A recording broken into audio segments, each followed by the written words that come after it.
Hello दोस्तों, नमस्कार। मैं भी एक आप सभी का एक बार फिर से बहुत बहुत स्वागत करता हूं आपके अपने इस उड़ू परिवार में। तो आप सब कैसे हैं? उम्मीद करता हूं आप सब अच्छे होंगे, स्वस्थ होंगे और आप लोग अपनी एसएससी एमटीएस हवलदार एग्ज़ाम 2025 की तैयारी बहुत ही अच्छी तरीके से कर रहे होंगे।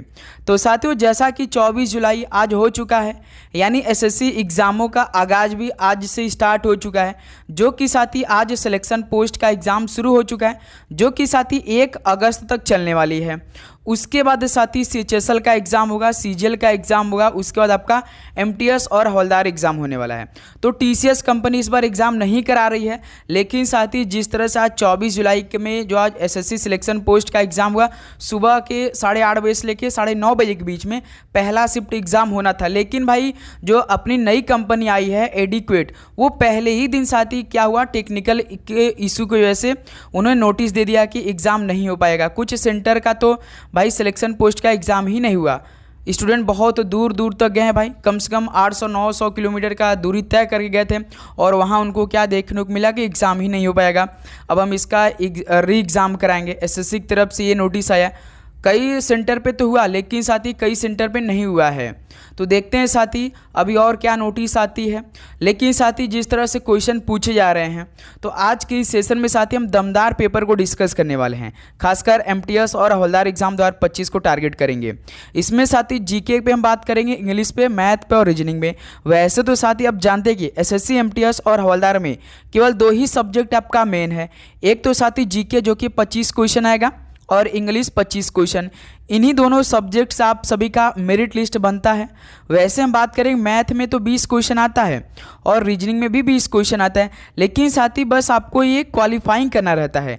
40 क्वेश्चन में से आपको अप्रॉक्सीमेटली 12 क्वेश्चन सही करने होते हैं। इसका नंबर नहीं जुड़ता, ना तो इसमें नेगेटिव मार्किंग भी होता है, लेकिन साथ ही इंग्लिश में नेगेटिव मार्किंग रहता है। ये बात याद रखेंगे आप लोग। ओके 90 क्वेश्चन आते हैं, 90 मिनट आपको के पास टाइम रहता है, जो कि सीबीटी पेपर होता है, यानी ऑनलाइन पेपर होता है। ये बात याद रखेंगे साथ ही। तो आज की इस क्लास में दमदार 50 क्वेश्चनों का हम लोग पेपर एक डिस्कस करेंगे और आप सभी का टारगेट 50 क्वेश्चन में से 35 क्वेश्चन ठीक करने का होगा। एसएससी के very very most important question होंगे आज के इस सेशन में। ओके तो चलिए दोस्त, इस क्लास को स्टार्ट करते हैं।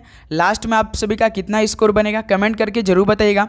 डेली क्लास आती है सुबह 8 बजे आती है, एक दोपहर में 12:35 पे आती है और एक शाम में 6:35 पे। ये डेली क्लास की टाइमिंग है। तो चलिए दोस्त, आज का पहला प्रश्न हल करते बहुत अच्छी तरीके से। एक एक क्वेश्चन का राइट आंसर देते चलेंगे और उसे याद करते चलेंगे। देखिए, बारदौली सत्याग्रह निम्नलिखित में से किस वर्ष हुआ था? बताइए साथी, बारदौली सत्याग्रह किस वर्ष में हुआ था? तो ये 1928 में हुआ था। ऑप्शन यहाँ से क्या हो जाएगा? सभी का बिल्कुल राइट आंसर हो जाएंगे।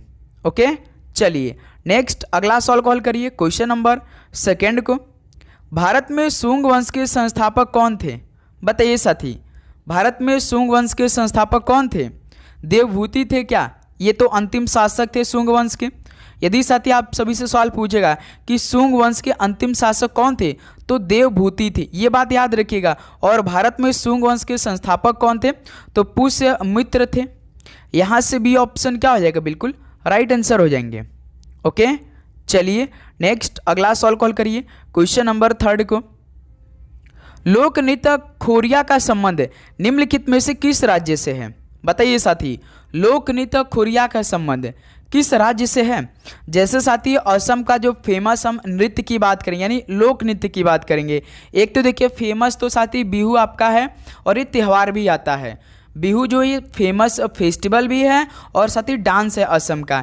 इसके अलावा साथी आप सभी को मालूम होना चाहिए बागुरुम्बा। जैसे ये सवाल आपसे पूछता है कि बागुरुम्बा लोक नृत्य कहाँ का है, तो असम का है।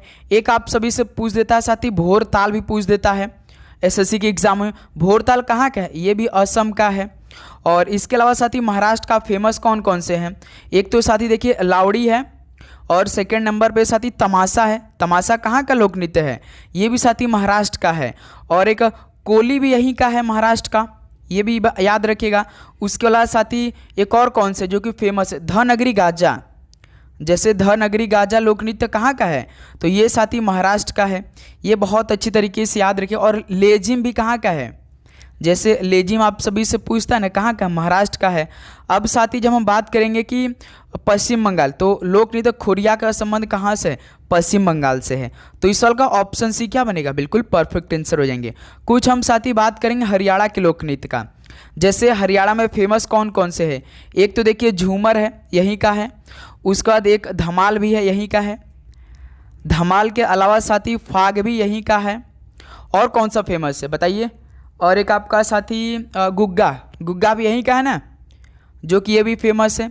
ये सभी अच्छे से याद करिएगा, इनमें से एक सवाल आपके पेपर में जरूर आएगा, ये क्लियर है। ओके, तो खोरिया कहाँ का है, वेस्ट बंगाल का। ऑप्शन सी इस सवाल का बिल्कुल परफेक्ट आंसर हो जाएंगे। ओके दोस्त, लोक नृत्य खोरिया की बात करेगा तो साथी खोरिया तो भाई हरियाणा का है, ये बात याद रखेंगे साथी। डी ऑप्शन परफेक्ट आंसर हो जाएंगे। एक सेकंड साथी, डी ऑप्शन बिल्कुल राइट आंसर हो जाएंगे, हरियाणा का है मेरे दोस्त। ओके, चलिए अगला सवाल कॉल करिए, क्वेश्चन नंबर 4 को देखिए। भारत में वर्षों तक हरित क्रांति का मुख्य आधार क्या रहा या रही, तो बताइए साथी भारत में वर्षों तक किस हरित क्रांति का मुख्य आधार रहा या रही थी। तो याद रखिएगा साथी गेहूं था भाई। ऑप्शन सी क्या हो जाएगा, बिल्कुल राइट आंसर हो जाएंगे। ओके, चलिए नेक्स्ट अगला सवाल कॉल करिए, क्वेश्चन नंबर 5 को। जलियांवाला बाग हत्याकांड की जानकारी मिलने पर किसने अपनी नाइटहुड की उपाधि त्याग दी थी, बताइए। जलियांवाला बाग हत्याकांड कब हुआ था, तो 13 अप्रैल 1919 में हुआ था, पंजाब के अमृतसर शहर में हुआ था। तो जब साथी इसकी मतलब की जानकारी मिली रविन्द्रनाथ टैगोर जी को, तो उन्होंने क्या किया, जो ब्रिटिश सरकार द्वारा नाइटहुड की उपाधि दी गई थी तो उन्होंने ये त्याग दिया था। ओके, याद रखिएगा ऑप्शन यहाँ से क्या हो जाएगा आपका, बिल्कुल राइट आंसर हो जाएंगे। चलिए अगला सवाल कॉल करिए, क्वेश्चन नंबर 6 को। कपिल देव ने वर्ष 1983 विश्व कप किस स्टेडियम में जीता था। याद रखेंगे साथ, यही सवाल यदि खेल से आ गया तो यहीं से सवाल पूछ देगा। कपिल देव ने जो वर्ष 1983 में पहला भारत को विश्व कप जिताया था अपनी कप्तानी में, जो कि साथी वेस्ट इंडीज को हराकर, तो किस स्टेडियम में कहाँ पर हो रहा था मैच, तो इंग्लैंड में हो रहा था मैच, जो कि साथी लॉर्ड्स में। ऑप्शन यहाँ से क्या हो जाएगा, बिल्कुल परफेक्ट आंसर हो जाएंगे। और सौरव गांगुली ने यहीं से साथी अपना जो भारत ने टेस्ट मैच जीता था तो टी शर्ट उतार कर लहराया था, इसी स्टेडियम से लहराया था। ओके, चलिए नेक्स्ट अगला सवाल कॉल करिए, क्वेश्चन नंबर 7 को। डैश आंध्र प्रदेश का एक कहानियों का वर्णन करने वाला शास्त्रीय नृत्य कौन सा है। सत्रिया जैसे असम का है, तो ये आंध्र प्रदेश का हो नहीं सकता। कुचिपुड़ी है साथी, क्योंकि कथक तो आप जानते कहाँ का, यूपी का है। मणिपुरी तो मणिपुर का है, तो इस साल का बी ऑप्शन कुचिपुड़ी, जो कि आंध्र प्रदेश का एक कहानियों का वर्णन करने वाला शास्त्रीय नृत्य है। ऑप्शन बी इस साल क्या बनेगा, बिल्कुल परफेक्ट आंसर हो जाएंगे। चलिए अगला सवाल को हल करिए। भारतीय संविधान के अंतर्गत संपत्ति का अधिकार एक कैसा सिद्धांत या अधिकार है, बताइए साथी। भारतीय संविधान के अंतर्गत संपत्ति का अधिकार एक संवैधानिक अधिकार है, जो कि इस साल का ऑप्शन सी परफेक्ट आंसर हो जाएंगे। तो आप जानते हैं साथी कि भारतीय संविधान के अंतर्गत संपत्ति का अधिकार एक लीगल जो आपका राइट है, जो कि साथी इसे आर्टिकल 300A में रखा गया है। पहले साथी ये मौलिक अधिकार था, आप जानते हैं पहले ये क्या था, मौलिक अधिकार था, जो कि साथी 1978 में 44वां संविधान संशोधन किया गया, तो इसे क्या किया, मौलिक अधिकार से हटा दिया गया, जो कि अब कानूनी अधिकार बन चुका है। आपसे यही सवाल पूछेगा, कौन से आर्टिकल पूछ देता है, कौन से संविधान संशोधन हुआ था, तो 44वां संविधान संशोधन हुआ था किस वर्ष में, 1978 में हुआ था, जो कि आर्टिकल 300A में रखा गया है। ओके मेरे दोस्त, चलिए नेक्स्ट अगला सवाल कॉल करिए, क्वेश्चन नंबर 9 को। अमजद अली खान किस वाद्य यंत्र के वादक हैं, बताइए। अमजद अली खान किस वाद्य यंत्र के वादक हैं, तो ये साथी याद रखिएगा सरोद के हैं। ऑप्शन बी क्या हो जाएगा, बिल्कुल राइट आंसर हो जाएंगे। चलिए नेक्स्ट अगला सवाल कॉल करिए, क्वेश्चन नंबर 10 को। हड़प्पा वासियों को तांबा संभवतः वर्तमान समय के किस राज्य से प्राप्त होता था, बताइए साथी। हड़प्पा वासियों को तांबा संभवतः वर्तमान समय के किस राज्य से प्राप्त होता था, तो याद रखिएगा साथी राजस्थान से प्राप्त होता था। ऑप्शन यहाँ से क्या हो जाएगा, सभी का बिल्कुल राइट आंसर हो जाएंगे। चलिए नेक्स्ट अगला सवाल कॉल करिए, क्वेश्चन नंबर 11। समुद्र पार भारत के दक्षिणी पड़ोसियों में कितने द्वीप देश शामिल हैं, बताइए। समुद्र पार भारत के दक्षिणी पड़ोसियों में तो कितने द्वीप देश शामिल हैं, तो दो साथी द्वीप देश शामिल है, जो कि पहला श्रीलंका है और सेकंड नंबर पे मालदीव है। यही 2 देश द्वीप शामिल हैं जो कि साथ ही दक्षिणी पड़ोसियों में। यहाँ से बी ऑप्शन क्या हो जाएगा, बिल्कुल परफेक्ट आंसर हो जाएंगे। चलिए अगला सवाल कॉल करिए क्वेश्चन नंबर 12 को। लोक नृत्य यात्रा की उत्पत्ति निम्नलिखित में से किस राज्य से हुई है? बताइए साथी, यात्रा की उत्पत्ति किस राज्य से हुई है? लोक नृत्य है जैसे तमिलनाडु का, आप सभी को मालूम होना चाहिए। सबसे पहले तो भरतनाट्यम मालूम होना चाहिए। भरतनाट्यम कहाँ का है? तमिलनाडु का है। उसके बाद करगम लोक नृत्य है, यही सब सवाल आपके पेपर में आएगा। करगम कहाँ का है लोक नृत्य? तो तमिलनाडु का है। एक साथी कुम्मी भी यहीं का है, ये भी याद रखिएगा। कुम्मी कहाँ का है? तमिलनाडु का है। और एक जो फेमस है कोलाट्टम, क्या साथी? कोलाट्टम भी कहाँ का है? ये भी आपका तमिलनाडु का है। उसका साथी हरियाणा का कौन कौन से फेमस है? जैसे कि आप जानते हैं घूमर फेमस है, और एक फाग है जस्ट हमने आपको बताया था, और धमाल है, और एक और फेमस है यहाँ का, जैसे साथी लूर यहीं का फेमस है। ओके मेरे दोस्त, और एक आपका झूमर भी यहीं का फेमस है, खोरिया। तो लोक नृत्य यात्रा की बात करा है, यात्रा कहाँ का है? तो ये साथी पश्चिम बंगाल का, ये बात याद रखिएगा। ऑप्शन सी परफेक्ट आंसर हो जाएंगे। ओके, और पंजाब को कौन कौन से लोक नृत्य फेमस है? सबसे पहला तो साथी भांगड़ा है भाई, जो कि फेमस है। उसका दोस्त कौन कौन से फेमस है? गिद्दा कहाँ का है? तो ये भी साथी पंजाब का है, गिद्दा भी यहीं का है। और एक डफ भी है, कहाँ का है साथी? डफ। झूमर यहाँ का है साथी, क्या साथी? झूमर यहाँ का है मेरे दोस्त, ये बात याद रखिएगा। डफ धमाल कहाँ का है? तो ये पंजाब का है। चलिए नेक्स्ट अगला सवाल कॉल करिए क्वेश्चन नंबर 13 को। बेरोजगारी दर की गणना किसके अनुपात के रूप में की जाती है? बताइए साथी, बेरोजगारी दर की गणना किसके अनुपात में की जाती है? तो मेरे दोस्त याद रखिएगा, बेरोजगार श्रमिकों और श्रम बल के अनुपात के रूप में की जाती है। डी ऑप्शन क्या हो जाएगा? बिल्कुल राइट आंसर हो जाएंगे। चलिए नेक्स्ट अगला सवाल कॉल करिए क्वेश्चन नंबर 14। डूरंड कप का संबंध किस खेल से है? तो डूरंड कप जो कि साथी फुटबॉल टूर्नामेंट का सबसे पुराना टूर्नामेंट है, जो कि इसकी स्थापना साथी 1888 में हुआ था। आप सभी से ये सवाल पूछ देगा, क्योंकि डूरंड कप जो है ना, ये एसएससी का फेवरेट सवाल था, लेकिन अब साथी सभी स्टूडेंट इसे याद कर लिए, तो बस इसकी स्थापना पूछ देता है, जो कि 1888 में हुआ था। ओके, चलिए नेक्स्ट अगला सवाल कॉल करिए क्वेश्चन नंबर 15। वराह मिहिर की रचना पंच सिद्धांतिका कितने खगोलीय सिद्धांतों से संबंधित है? बताइए साथी, जैसे वराह मिहिर की जो रचना पंच सिद्धांतिका, ये टोटल जैसे कि पहला साथी सूर्य है, दूसरा का नंबर पे वशिष्ठ है, थर्ड नंबर पे साथी पॉलिस है, और चौथा जो है वो साथी कौन? रोमक है। चौथा रोमक सिद्धांत है, और पांचवा कौन है? पितामह है। तो कितने हो गए हैं? खगोलीय, 5 खगोलीय सिद्धांतों से संबंधित है भाई वराह मिहिर की जो रचना पंच सिद्धांतिका है। तो यही 5 पंच सिद्धांतिका है, सूर्य, और आपका साथी एक तो सूर्य है, एक वशिष्ठ है, रोमक है, पितामह है, एक पॉलिस है। ओके, याद रखिएगा, ऑप्शन परफेक्ट आंसर हो जाएंगे। तो साथी उम्मीद करूंगा आपको हर एक क्वेश्चन अच्छे तरीके से समझ में आ रहे होंगे। तो साथी उम्मीद करूंगा आप चैनल पे नए हैं तो सब्सक्राइब कर लेंगे, नोटिफिकेशन को जरूर ऑन करेंगे, क्योंकि आप जानते हैं साथी डेली क्लास हमारी बहुत अच्छी तरीके से चल रही है। हम इजी सॉल्व बिल्कुल भी नहीं करेंगे साथी। आप जानते हैं यदि 2024 का पेपर आपने दिया होगा तो ईजी सॉल्व तो बिल्कुल भी नहीं पूछे जा रहे हैं। जो जीके का मेन एग्जाम हो तो जीके का भी इजी सवाल नहीं पूछेगा, हाई लेवल का सवाल ही पूछेगा मेरे दोस्त। तो तैयार रहिए साथी, आपको हर एक टाइप का क्वेश्चन हम करा कर ही आपके एग्जाम में बैठाएंगे। बस आप नोटिफिकेशन को ऑन करिएगा, जैसे क्लास आएगी तो आपके पास तुरंत नोटिफिकेशन आना चाहिए। ओके मेरे दोस्त, तो भारत में हरित क्रांति के जनक का निधन किस वर्ष में हुआ था?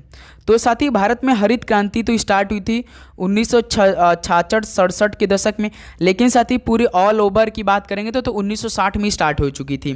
तो जो एम.एस. स्वामीनाथन थे, तो इनकी निधन कब हुआ था बताइए? तो 2023 में हुआ था, 2 साल पहले हुई थी। ऑप्शन भी बिल्कुल राइट आंसर हो जाएंगे।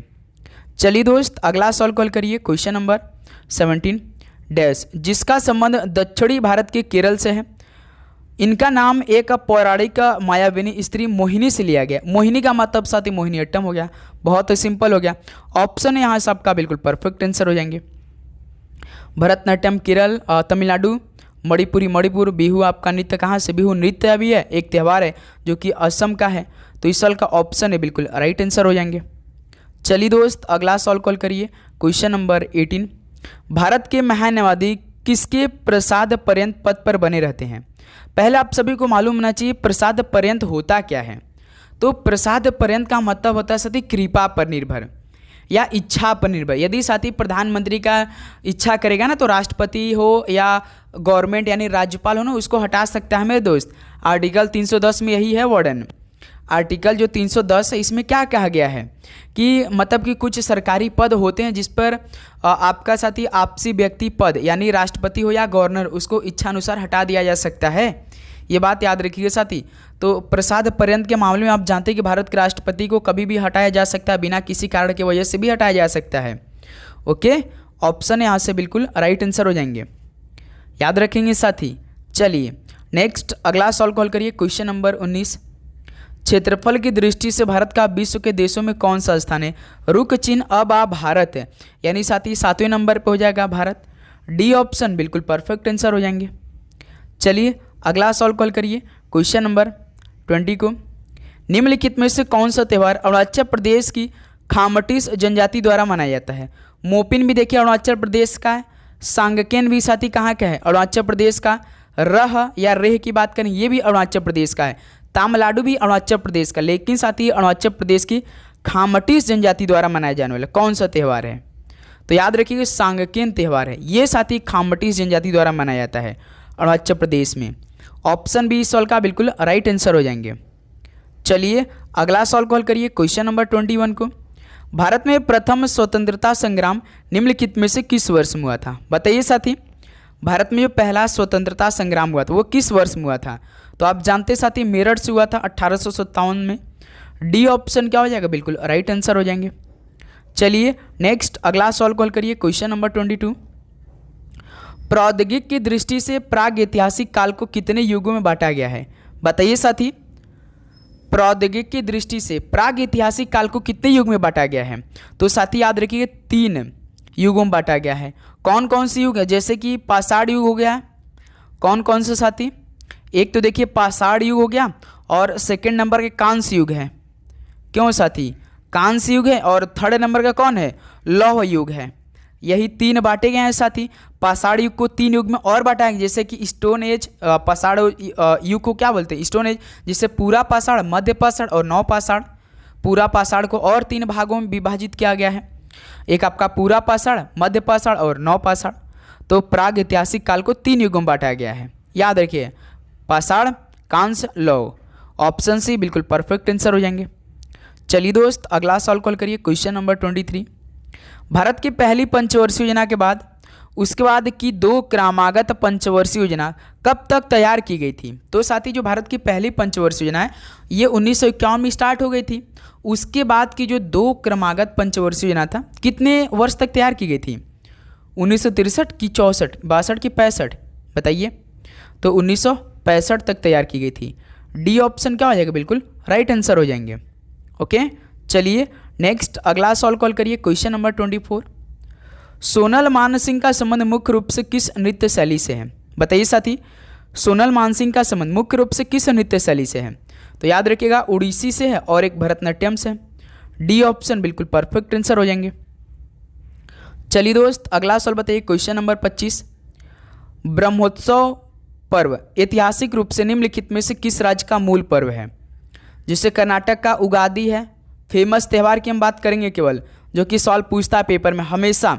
कर्नाटक का उगादी एक है, एक कंबाला है, एक कौन है साथी? कंबाला है। ये सभी आपको मालूम होना चाहिए मेरे दोस्त।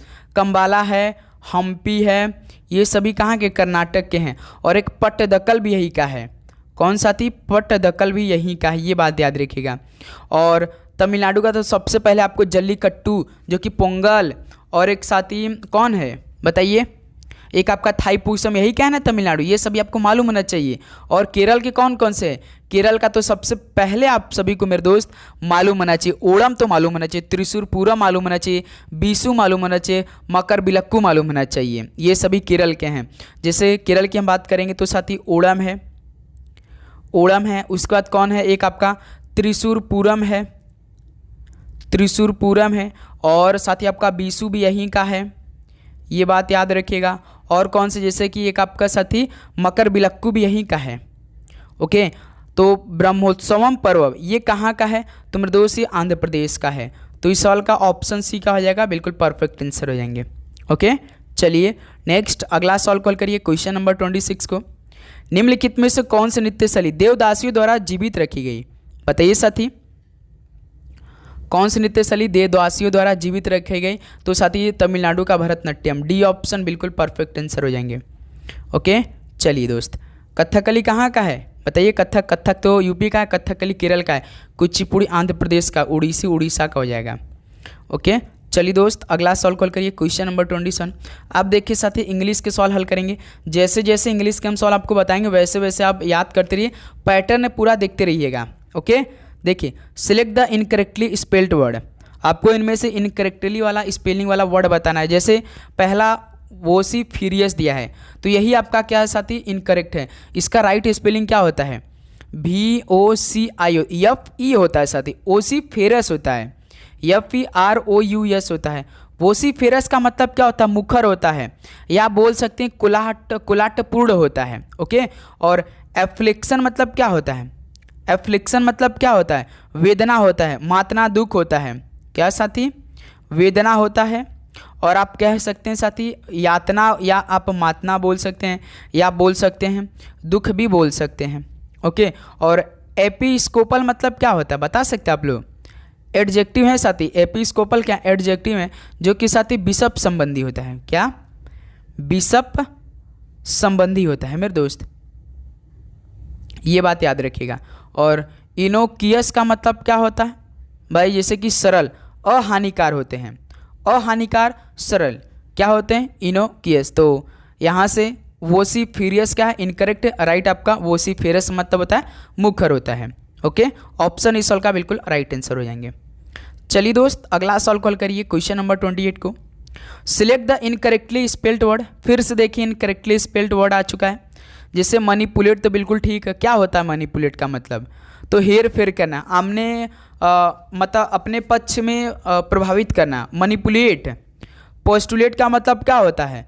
सही मानना, स्वीकारना। पोस्टुलेट मतलब सही करना, मानना, स्वीकारना। और स्टुपुलेट यही साथी हमें इनकरेक्ट दिखाई दे रहा है, जो कि इसका राइट स्पेलिंग क्या होता है?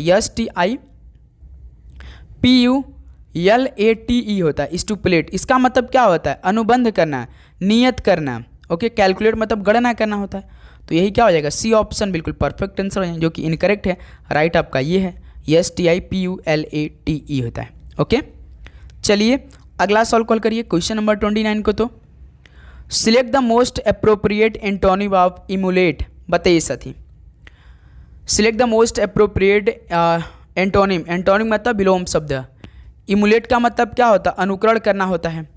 क्या साथी? अनुकरण करना होता है। और क्या होता है मेरे दोस्त? और आप कह सकते हैं कि समकक्ष होने की चेष्टा करना, किसी के समकक्ष होने की चेष्टा करना। तो उसको क्या बोले? रिस्पेक्ट करेंगे भाई? बिल्कुल रिस्पेक्ट तो नहीं कर सकते भाई। रिस्पेक्ट कर सकते हैं, रिस्पेक्ट करेंगे हम लोग, लेकिन साथ ही इमुलेट का एंटोनिम नहीं होएगा, इसका जस्ट अपोजिट आपको बताना पड़ेगा। नेग्लेक्ट क्या हो सकता है? क्या बिल्कुल नेग्लेक्ट हो सकता है, उपेक्षा करना, भूल जाना, ये हो जाएगा भाई। स्पॉइल का मतलब क्या होता है? बेकार कर देना। स्पॉइल जैसे आप स्पॉइल कर देते ना, उसे बेकार कर देना। और बैस का मतलब क्या होता है? जोर से टकरा जाना, तीखी निंदा करना। ओके मेरे दोस्त, तो इस सवाल का बी ऑप्शन नेग्लेक्ट हो जाएगा। इमुलेट का एंटोनिम क्या होगा? नेग्लेक्ट हो जाएगा। चलिए दोस्त अगला सॉल्व कॉल करिए क्वेश्चन नंबर 30 को। देखिए, select the option that can be used as a one word substitute of for the given group of word. जैसे one who does a thing for pleasure and not as a profession. जैसे साथी आप सभी को यदि कोई काम दिया जाए, यदि आप सभी को इसमें मन नहीं लगता तो आप नहीं मन करते हैं, लेकिन साथी यदि आपको पढ़ाई में यदि मन लग गया और आप साथी पढ़ाई को क्या करिए? आनंद के साथ काम करने लगे, तो समझिए आपको बहुत मज़ा आ जाएगा। जैसे यही सवाल बोल रहा है कि one who does a thing for a pleasure and not as a profession. जैसे वह व्यक्ति जो किसी काम को पेशे के रूप में नहीं बल्कि वो आनंद के लिए काम कर रहा है। ओके मेरे दोस्त, तो ये वो काम बहुत अच्छा होता है। हमें उसमें ना तो थकाई आएगी, ना हम उसमें साथी बोर होंगे, हमें बहुत मज़ा आएगा। जैसे आपको पढ़ाई में यदि आप साथी आनंद के लिए करते हैं तो आपको बहुत मज़ा आएगा, आपको हर एक टॉपिक समझ में आएगा, आप भूलेंगे नहीं। तो बताइए, वह व्यक्ति जो किसी काम को पेशे के रूप में नहीं बल्कि आनंद के लिए करता है, तो उसको क्या बोलेंगे? परफॉर्मर बोलेंगे भाई, प्रदर्शक बोलेंगे कि एमेच्योर बोलेंगे?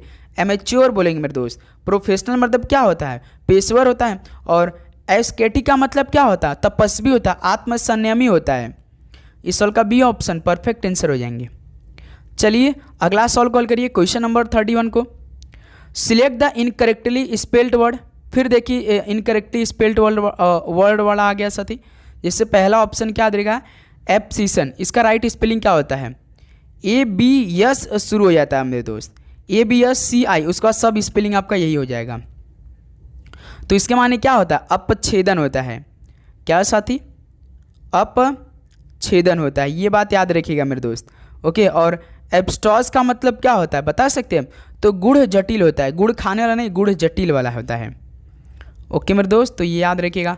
और मेरे दोस्त इंसीजन का मतलब क्या होता है बता सकते हैं? चीरा कर्तन, जिसे कतरन बोलते हैं आप लोग। और एबिसाल का मतलब क्या होता है? रसा तलाय होता है, रसा तलीय, जो कि ओशियन, डीप ओशियन होता है ना, उसको क्या बोलते हैं? एबिसैल बोलते हैं, यानी रसा तलीय। ओके, चलिए अगला सवाल कॉल करिए दोस्त क्वेश्चन नंबर 32 को। Select the most appropriate antonym of the given word. Dull. बताइए डल का एंटोनिम क्या हो जाएगा? विलोम शब्द। डल मतलब फीका, निष्प्रह, अरुचिकर, जैसे कलर्ड नहीं, ब्राइट चमकदार, बिल्कुल ये हो सकता है, चमकदार हो जाएगा। क्लेवर मतलब चतुर चालाक जिसे आप बोलते हैं। तो इस सवाल का बी ऑप्शन परफेक्ट आंसर हो जाएंगे। तो डल का साथी एंटोनिम क्या हो जाएगा? ब्राइट हो जाएगा। चलिए नेक्स्ट अगला सवाल कॉल करिए question number 33। A place for storage of arms and ammunition, मतलब हथियारों और गोला बारूद के भंडारण के लिए एक स्थान को क्या बोलते हैं? हथियार और गोला बारूद के लिए भंडारण के लिए जो एक स्थान होता है उसको क्या बोलते हैं? वार्डरोब बोलते हैं क्या? इसका मतलब क्या होता है? अलमारी होता है, जो आपके घर में होता है अलमारी, उसको क्या बोलते हैं? वार्डरोब बोलते हैं। वेयर हाउस का मतलब क्या होता है? गोदाम होता है, भंडार घर होता है, गोदाम। वेयर हाउस मतलब कि भंडार घर। और ग्रेनरी का मतलब अन्नागार, जो अन्नागार होता है, अन्नागार। और आर्सेनल का मतलब क्या होता है? आयुधशाला, शस्त्रागार, यही हो जाएगा। तो साथी जहाँ पर हथियार और गोला बहादुर रखे जाते हैं उनके भंडारण के जो स्थान होता है उसको क्या बोलते हैं? आर्सेनल बोलते हैं, यानी आयुधशाला बोलते हैं, और शस्त्रागार बोलते हैं। ग्रेनरी मतलब होता है अन्नागार, जहाँ पे अनाज, जितने भी आपके टाइप के अनाज होते हैं ना वो रखा जाता है ना, उसको अन्नागार बोलते हैं। और गोदाम भंडार घर जो होता है वो वेयर हाउस बोलते हैं। वार्डरोब मतलब अलमारी होता है। ओके, चलिए नेक्स्ट अगला सॉल्व कॉल करिए क्वेश्चन नंबर 34 को। Select the most appropriate meaning of the given idiom. Idiom मतलब मुहावरा। कॉल इट अ डे, जैसे कॉल ऑफ डे, जैसे हम लोग बोलते हैं ना कि कोई काम को क्या किया? अंत करना, काम बंद करना, अवकाश लेना, तो उसके लिए क्या हो जाएगा मुहावरा? तो स्टॉप वर्किंग ऑन समथिंग भाई, डी ऑप्शन परफेक्ट आंसर हो जाएंगे। ओके, चलिए नेक्स्ट अगला सॉल्व कॉल करिए क्वेश्चन नंबर 35 को। Select the most appropriate meaning of the given idiom. एक बार फिर से देखिए इडियम। हर्ट एंड सोल, इसका मतलब साथी हर्ट एंड सोल का मतलब क्या हो जाएगा? कोई बता सकता है? दिलो जान से भाई हम आपको अच्छे से हर एक टाइप का क्वेश्चन करवा रहे हैं, बस आपको पढ़ना है, उसे तैयार करना है। दिलो जान से मतलब साथी आप जितना प्रयास कर सकते हैं उसके लिए क्या बोलते हैं? Heart and soul. इसका मतलब साथी with all the effort you can put, आप जितना प्रयास कर सके उतना करिए एग्जाम के लिए। इस बार आपको एक सीट लेनी है SSC MTS और हवलदार में, तो इस साल का ऑप्शन सी बिल्कुल परफेक्ट आंसर हो जाएंगे। ओके दोस्त, चलिए नेक्स्ट अगला सॉल्व कॉल करिए क्वेश्चन नंबर 36 को। Select the most appropriate synonyms of the given word. Populace मतलब साथी घनी आबादी वाला, पॉपुलस मतलब घनी आबादी वाला, तो उसको लिए क्या बोलेंगे? क्राउडेड बोल सकते हैं भाई। इनएक्टिव तो बोलेंगे ना, स्लीपी बोलेंगे, लाइफलेस नहीं भाई। जहाँ पे पॉपुलस यानी समानार्थी शब्द होता है ना पर्यायवाची, तो पॉपुलस मतलब घनी आबादी, तो उसके लिए क्या? बिल्कुल घनी आबादी मतलब बहुत क्राउडेड वहाँ पे होगी, बहुत शोर हल्ला गुल्ला होएगा। ऑप्शन यहाँ सबका बिल्कुल राइट आंसर हो जाएंगे। चलिए अगला सॉल्व कॉल करिए क्वेश्चन नंबर 37 को। Select the most appropriate synonyms of reluctant. इसका मतलब अनिच्छुक, जिसे आप बिल्कुल अनिच्छुक बोलते हैं, आपका इस काम करने में बिल्कुल आपका मन नहीं लग रहा, आप अनिच्छुक हैं, तो इसको क्या बोले? डिफिनिट कि हेजिस्टेंट बोल देंगे। दुविधा में पड़ा हुआ, या साथी कॉन्फिडेंस या इनडिस्क्रीट कहेंगे, तो क्या बोलेंगे? हेजिटेंट बोलेंगे साथी। हेजिटेंट का मतलब क्या होता है? दुविधा में पड़ा हुआ, दुविधा में पड़ा हुआ। और इनडिस्क्रीट का मतलब क्या होता है? अविवेकी, अभद्र, जिसके पास बुद्धि नहीं होता है मेरे दोस्त, अविवेकी, अभद्र टाइप का, तो इसको क्या बोलते हैं? इनडिस्क्रीट बोलते हैं। तो इस सवाल का बी ऑप्शन परफेक्ट आंसर हो जाएंगे। रिलक्टेंट का जो सिनोनिम्स होगा वो हेजिस्टेंट होगा। ओके, चलिए दोस्त अगला सॉल्व कॉल करिए क्वेश्चन नंबर 37। अब देखिए साथी हम लोग एक एक क्वेश्चन रीजनिंग के सॉल्व को हल करेंगे बहुत अच्छी तरीके से।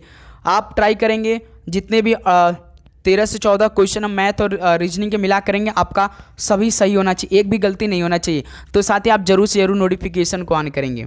जैसे देखिए, एक निश्चित कूट भाषा में मसल को NTTBMD लिखा जाता है, तो उसी कूट भाषा में प्लैनेट को कैसे लिखा जाएगा? बिल्कुल, तो सबसे पहले साथी हम मसल का कोड देखेंगे, MUSCLE। मसल का कोड क्या है? NTT है। उसके बाद मेरे दोस्त BMD यही है। तो आप क्या करेंगे साथी, हर एक अक्षर का कोड करिए, या बस आप ध्यान से क्या करिए, अक्षर को देख लीजिए। जैसे हम पहले कोड करते हैं, आसान हो जाएगा आपके लिए।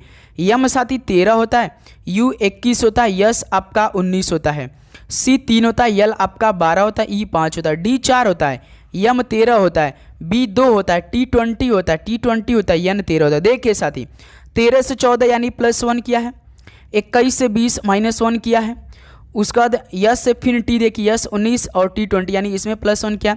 फिर देखिए C से B किया, यानी C 3 होता है, B 2 होता है, यानी -1 किया है।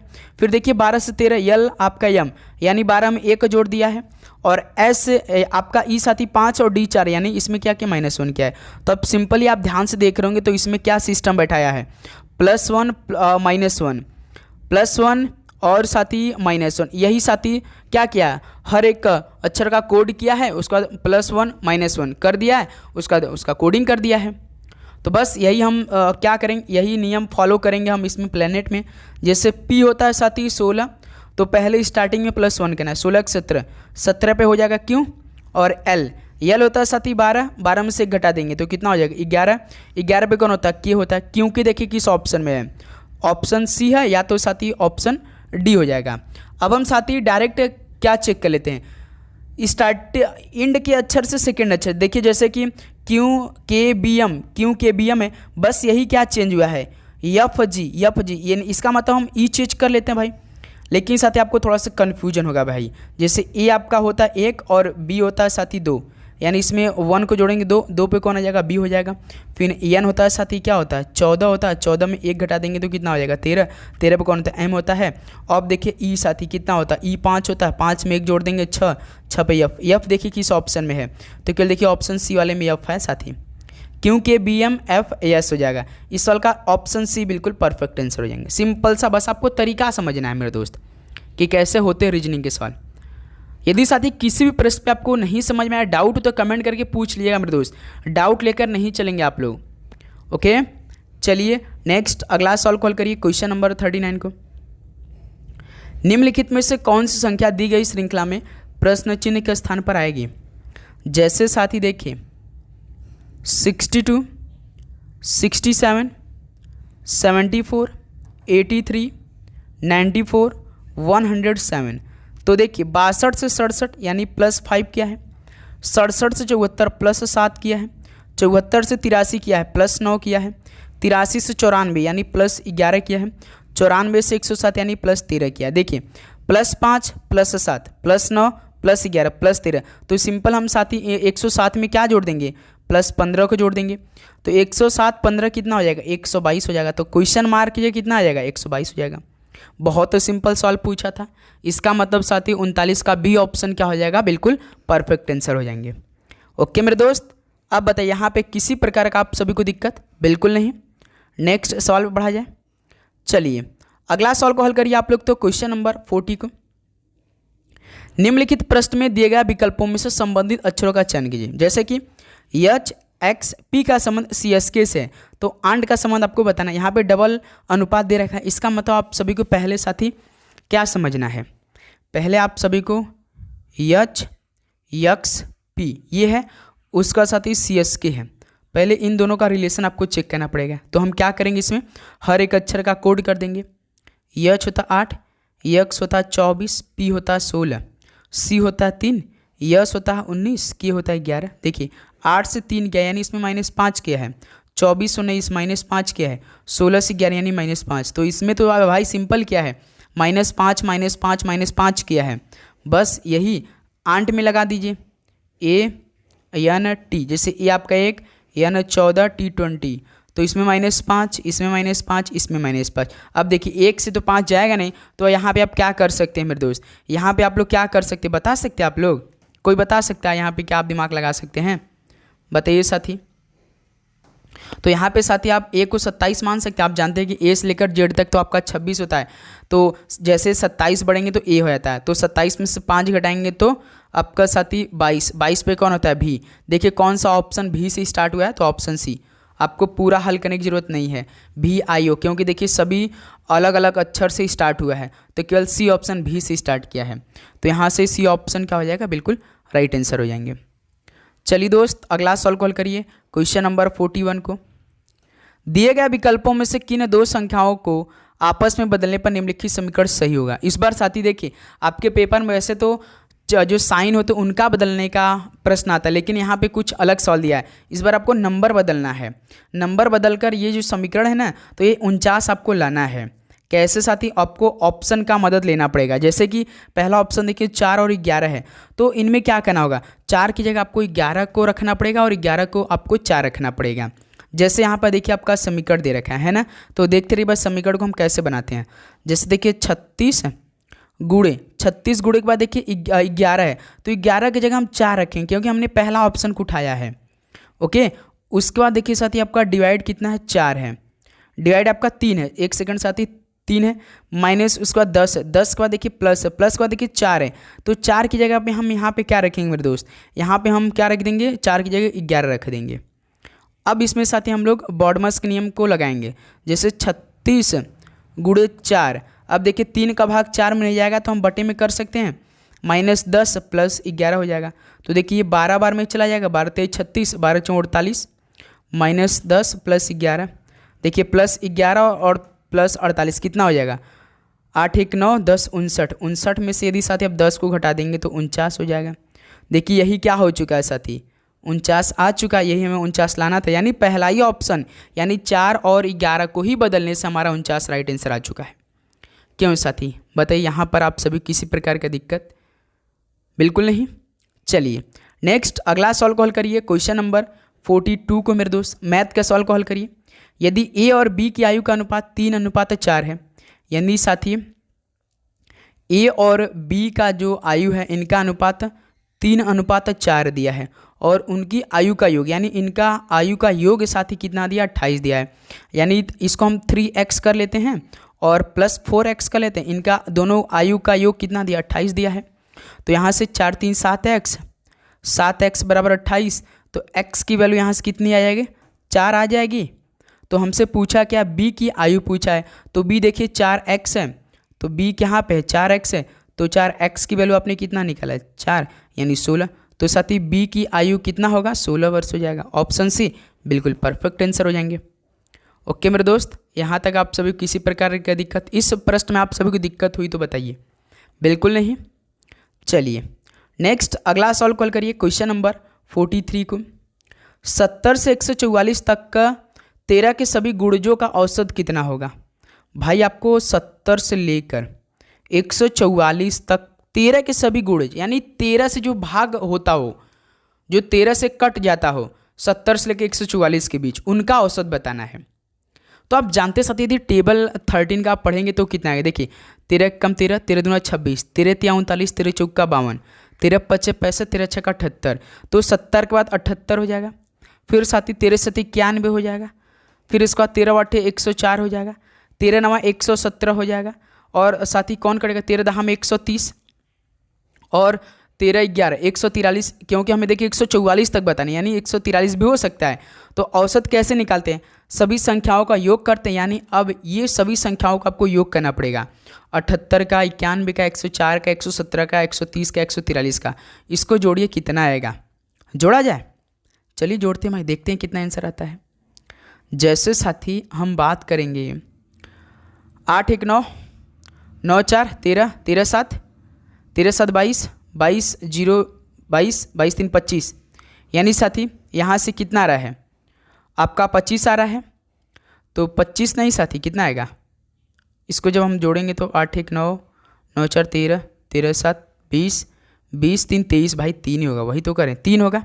2 बचा, और साथी 2, फिर इसका देखिए 8 हो चुका है, 7 9 16, 7 9 16, 16 1 17, 17 3 20, 20 4 24, 24 और 2 26 का 6, 2 है ना, 2 1 2 3 4 4 2 6, यानी 663 आ रहा है। टोटल कितनी संख्या 6 है, इससे भाग करिए कितना आएगा, 11 आएगा भाई। 11 6 का 66, देखिए 11 किस ऑप्शन में, 110.5, यही हो जाएगा बी ऑप्शन परफेक्ट आंसर। तो साथ ही 70 से लेकर 144 तक के सभी गुर्जों का औसत कितना होगा, 110.5 हो जाएगा।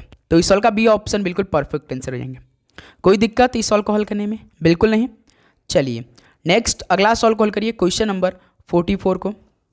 3 संख्याओं का अनुपात 9:8:7 है, यानी 3 संख्या दी रखी है, पहली संख्या, दूसरी संख्या और साथ ही तीसरी संख्या। तो कितना दे रखा है, इसको हम पहले साथ ही 9x के टर्म में दे देते हैं, आसान हो जाएगा। और आप भी जब इस तरह के सवाल आए ना तो ऐसे कर लीजिएगा, आसान हो जाएगा। x से टर्म में दे यदि तीनों संख्याओं का योग, यानी इन तीनों संख्याओं का योग 480 दे रखा है, तो तीनों संख्याओं में से सबसे बड़ी संख्या कौन सी है। अब देखिए 9x plus 8x plus 7x, इन तीनों का योग कितना दिया, 480 दिया है। 9 8 17, 17 7 24, यानी 24x बराबर 480। x की वैल्यू जब यहाँ से हम लोग निकालेंगे तो 24 का भाग हम लोग 480 में करेंगे तो कितना आ जाएगा, 24 दूनी 48, यानी 20। क्यों साथी, x की वैल्यू यहाँ से जब 20 आ गया है, जब x की वैल्यू यहाँ से 20 आ गया तो सबसे बड़ी कौन सी है, 9x है। तो x की जगह 20 रखेंगे तो 20 9 180 हो जाएगा, यानी पहला ऑप्शन देखिए।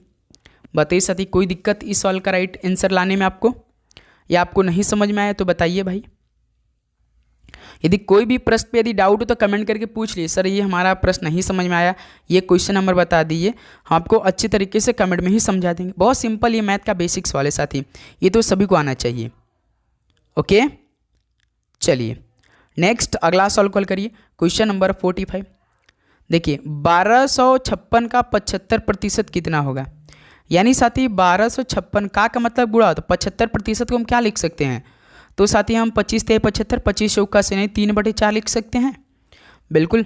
4 3 12, 14 चौका 56, यानी 314 गुणे 3 का वैल्यू कितना होगा, 3 चौका 12 का 2, 3 1 4, 3 3 9, यानी 942 हो जाएगा। कौन सा ऑप्शन, ऑप्शन भी हो जाएगा।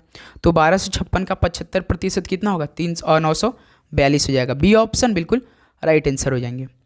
ओके दोस्त, चलिए नेक्स्ट अगला सॉल्व कॉल करिए, क्वेश्चन नंबर 46। छूट की दर ज्ञात करिए जब अंकित मूल्य यानी साथी कास्ट प्राइस कितना दे रखा हो, 2280 दे रखा हो, और विक्रय मूल्य यानी सेलिंग प्राइस आपको कितना दे रखा हो, 1482 दे रखा हो। जब साथी कास्ट प्राइस 2200, यदि आप कोई सामान खरीदने गए 2280 हुआ, और जो साथी उसका यानी जो सेलिंग प्राइस है 1482, तो आपको छूट दर बताना है। तो आप क्या करेंगे, कास्ट प्राइस में से सीपी एसपी को घटा देंगे, तो कितना हो जाएगा, यहाँ से 8 हो जाएगा, 17 में 60 घटा 9 हो जाएगा, 21 यानी 798, 798 छूट हो गया। तो छूट का प्रतिशत कितना होगा, तो साथी छूट का प्रतिशत कितना हो, छूट 798 आया, cost price minus selling price. तो जब साथी 798 आया, किससे हमने मतलब कि छूट दे रहे हैं साथी, हम कास्ट प्राइस जब भी देंगे हम कास्ट प्राइस से देंगे, तो कास्ट प्राइस 2280 है, मल्टीप्लाइड बाई 100 कर देंगे, ये साथी हमारा छूट का प्रतिशत है।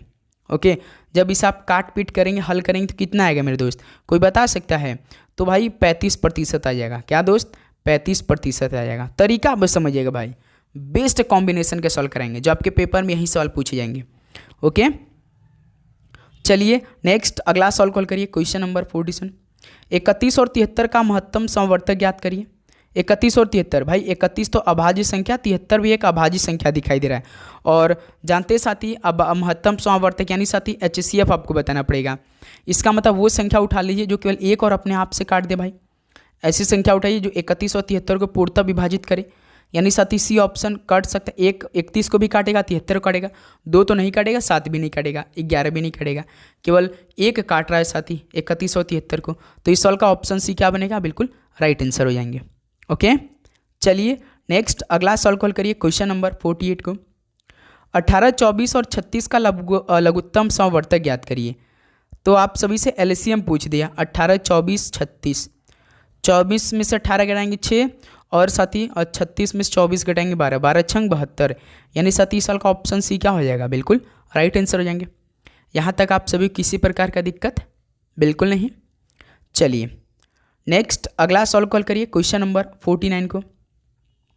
यदि किसी वस्तु का क्रय मूल्य उसके विक्रय मूल्य का 5/8 है, यानी साथी किसी वस्तु का क्रय मूल्य उसके विक्रय मूल्य का, यानी जब भी साथी किसी का तुलना किया जाता, जो भी नंबर का किसी दूसरे नंबर से तुलना किया था वो हमेशा नीचे नंबर रहता है, जिससे कास्ट प्राइस यानी CP/SP हो जाएगा, क्योंकि साथी क्रय मूल्य उसके विक्रय मूल्य का यानी 5/8 दिया है। जैसे कोई सामान आप 5 में खरीदने गए और कोई सामान आप 5 रुपये में खरीदें और 8 रुपये में बेच रहे हैं, तो इसका मतलब आपको 3 रुपये का लाभ हो रहा है। किससे हो रहा है, 5 से लाभ हो रहा है। तो 3/5 अपन में साथी 100, तो 5 का भाग जब 100 में कराएंगे तो 20, 20 यानी 60%। तो साथी लाभ प्रतिशत कितना हो जाएगा, 60% हो जाएगा। बी ऑप्शन बिल्कुल परफेक्ट आंसर हो जाएंगे। ओके मेरे दोस्त, 49 का बी ऑप्शन क्या हो जाएगा, बिल्कुल राइट आंसर हो जाएंगे। चलिए नेक्स्ट अगला सॉल्व कॉल करिए क्वेश्चन नंबर 50। यदि A1 A2 से 19 गुना अधिक है, यदि साथी A2 हम मान के चलते हैं x है, तो A1 क्या है साथी 19x हो जाएगा भाई। अब बताइए ये सवाल आपके लिए HW है, तो सिंपल, तो A2 A1 से कितना प्रतिशत कम है, सिंपल बता दीजिए भाई, बता दीजिए। माइनस करिए, लेकिन जिससे तुलना की जाती है A1 से तुलना की है, यानी A1 हमेशा वो नंबर नीचे रहेगा, ये याद रखिएगा मेरे दोस्त। बताइए दोस्त, अब आप सभी का कितना इस सवाल का राइट आंसर कमेंट में बताएंगे, होमवर्क है। ओके, तो ये साथी फाइनली 50 क्वेश्चन कंप्लीट हो चुके हैं। अब बताइए साथी आप सभी का इन 50 क्वेश्चन में से कितना स्कोर रहा, बताइए, ईमानदारी के साथ बताएंगे सभी साथी। उम्मीद करूँगा दोस्त आपको हर एक क्वेश्चन बहुत अच्छी तरीके से समझ में आएंगे। लगभग 50 क्वेश्चन आपने हल किया होगा। तो अपना स्कोर बताइए, नेगेटिव मार्किंग के साथ बताना था, लेकिन मैथ और रीजनिंग में नेगेटिव मार्किंग आप सभी को नहीं बतानी थी, केवल जीके और इंग्लिश में बतानी थी। ओके दोस्त, तो आप साथी चैनल पे नए हैं तो सब्सक्राइब करके नोटिफिकेशन को ऑन करेंगे। तो चलिए दोस्त, इस सेशन को यहीं पर समाप्त करते हैं, मिलते हैं साथी नेक्स्ट सेशन में एक और क्लास के साथ। तो आप लोग चैनल पे नए हैं तो सब्सक्राइब करिएगा, नोटिफिकेशन को ऑन करिएगा। और आप लोग साथी अभी तक फॉर्म अप्लाई नहीं किया तो आज साथी लास्ट डेट है मेरे दोस्त, देखते हैं इसका डेट बढ़ेगा या नहीं बढ़ेगा। 24 जुलाई है जो कि लास्ट डेट है फॉर्म भरने का। ओके, तो पढ़ाई करिए साथी, 1 से 1.5 महीने 2 महीने बाद इसका भी एग्ज़ाम ले लिया जाएगा SSC की तरफ से। ओके, तो चलिए दोस्त, मिलते हैं कल सुबह 8 बजे एक नई जोश उमंग के साथ। सभी को जय हिंद, जय भारत, सभी को शुभ रात्रि।